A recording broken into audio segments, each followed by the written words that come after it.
नैना अपने माता पिता की लाडली व तीन तीन भाइयों की चहेती बहन थी। उसकी शादी एक संयुक्त परिवार में हो गई। जब शादी करके नैना ससुराल गई तो वहीं मायके की बिगड़ी आदत देर तक सोकर उठना, हर किसी को तपाक से जवाब देना और ना ही कोई काम करना, यह सब देखकर उसकी सास बहुत दुखी हुई।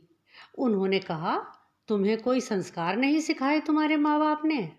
नैना ने तुरंत जवाब दिया, तुम्हारी हिम्मत कैसे हुई मेरे माँ बाप को कुछ कहने की? मैं इस घर में नहीं रहूंगी, अपने भाई को फ़ोन करती हूँ, मुझे यहाँ से लेकर जाएंगे। उसके पति ने भी बहुत समझाया पर उस पर किसी का असर नहीं होता था। उसने फ़ोन किया और उसका भाई नैना को ले गया। उसके जाते ही जैसे सारे परिवार ने चैन की सांस ली। उधर उसके पहुंचने पर नैना के पापा ने कहा, कैसे हैं सब लोग?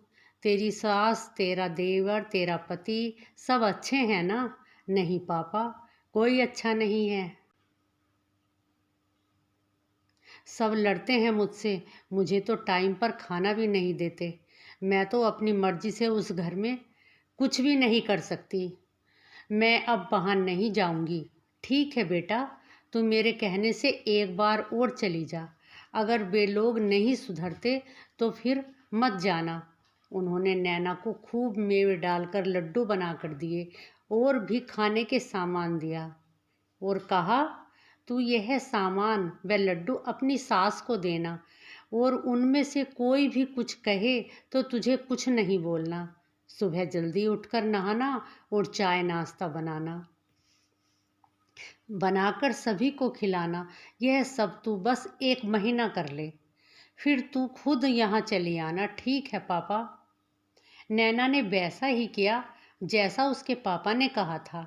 नैना का ऐसा व्यवहार देखकर सब अचंभित थे। यह कैसे बिन बादल बरसात हो रही है हमारे घर में? नैना अब किसी को कोई जवाब नहीं देती। सासू माँ, देवर, पति सब खुश थे। सास ने कहा, नैना तुम तो बहुत अच्छी हो।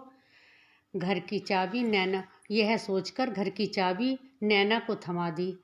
घर में नैना को सभी प्यार करने लगे। नैना खुश थी कि ये सब तो बहुत अच्छे हैं। फिर 1 महीने बाद नैना का भाई उसे लेने आया, पर इस बार उसे कोई भेजना नहीं चाहता था। नैना भी 2 दिन का बोलकर अपने भाई के साथ चली गई और जाकर अपने पापा से कहा, पापा, आपने जो जादुई लड्डू दिए थे उन्होंने तो अपना असर दिखा दिया।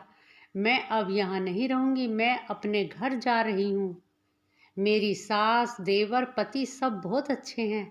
पापा ने कहा, बेटा यह तो तुम्हारे व्यवहार का असर है, लड्डू में कोई जादू नहीं था और मैं तो यही चाहता हूँ कि तू अपने घर खुश रहे। उसके बाद नैना खुशी खुशी अपने ससुराल चली गई।